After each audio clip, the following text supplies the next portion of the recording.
It's no secret that one of the hottest movies of 2018 is Marvel's Black Panther movie. It took the world by storm from its release. In this video, we will tell you about 10 behind-the-scenes Black Panther secrets Marvel won't tell you.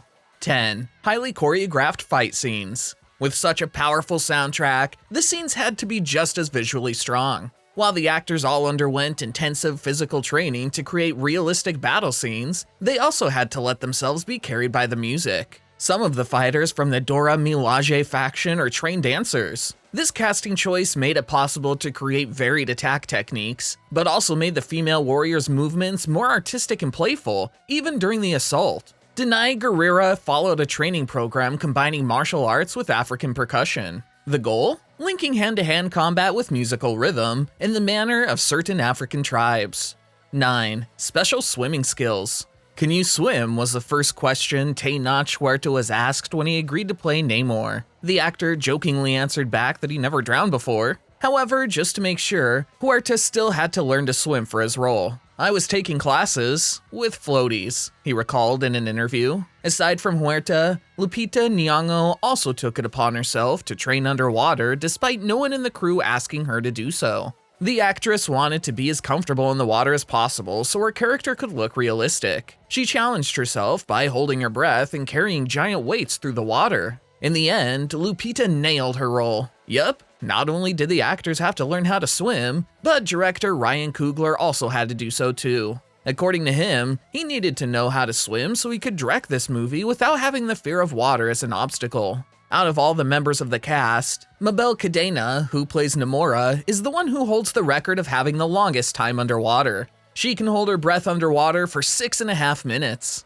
8. Trip to South Africa to research the movie. We took a really important trip to South Africa to do a ton of research for Black Panther, reveals production designer Hannah Beachler. We went up and down the country, which helped immensely when we started to create the sets. It was incredible to see all the colors, the textiles, and the way things were built. In the end, we shot a lot of plates and second unit footage in South Africa. We shot footage in Uganda, which was used to show the farmland and open space of Wakanda. It was beautiful. We also shot at Victoria Falls in Zambia. When the fighters come flying through the falls and get to the challenge pool, that flight through the falls is Victoria Falls. But when you get to the challenge pool, what you see behind them is a bit of Iguazu Falls, which is in South America. We smashed the two together because we wanted a horizon. During one scene, the hero, accompanied by Nakia, Lupita Nyong'o, and Okoye, Danai Gurira, finds herself sent to South Korea to intercept the arms dealer Ulysses Klaue, played by Andy Serkis.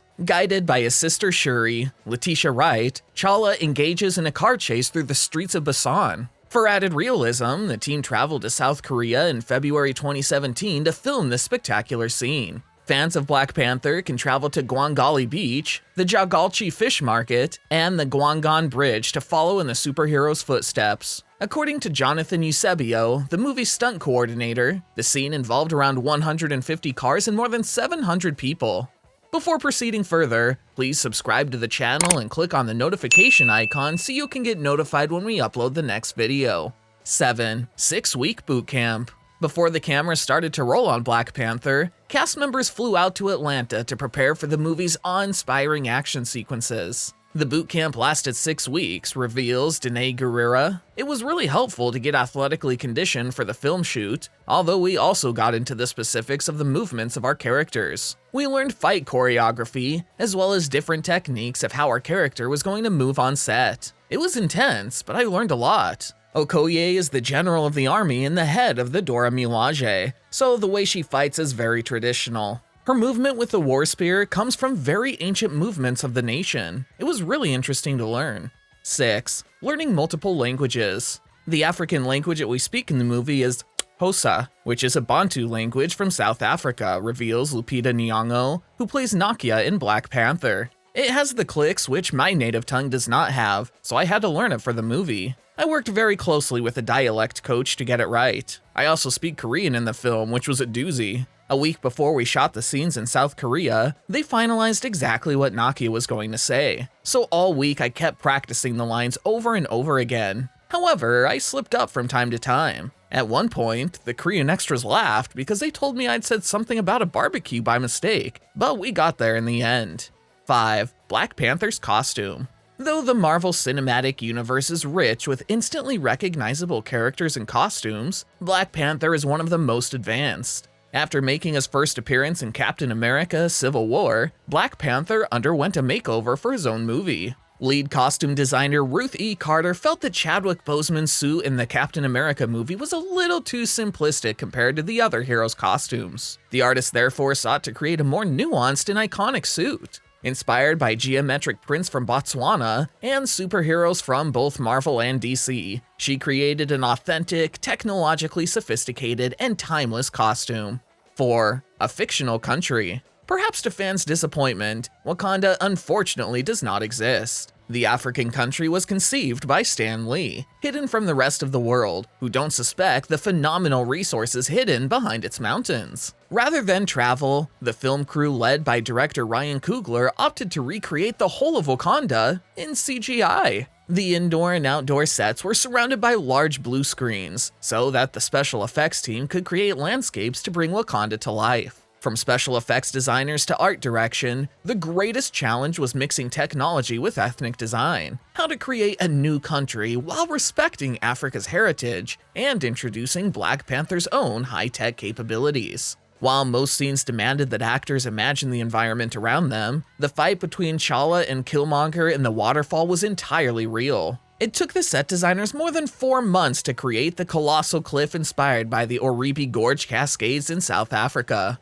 3. ADIDAS to make enough shoes for all the stunts. Shuri's white ADIDAS sneakers were specially made from a new 4D technology that would be launched soon. ADIDAS only sent Carter one pair at first, but the costume designer got them to make enough shoes for all the stunts. ADIDAS was surprised that they needed 2, but Carter surprised them even more when she asked for 10. 2. 3,000 silicone prostheses. Considered one of the greatest villains in the Marvel Cinematic Universe, Eric Killmonger, played by Michael B. Jordan, has a physical characteristic that makes him even more frightening. For every person he is eliminated, Killmonger has a scar on his body that is carved into himself as a trophy. Joel Harlow, in charge of makeup, covered Michael B. Jordan's body with more than 3,000 silicone prostheses, imitating the character's ritual scarring. He looked into the scars of the southern Ethiopian Mercy tribe for inspiration. The technique involves several hours of daily makeup, as well as touch-ups due to daily wear, and the famous fight between Killmonger and T'Challa.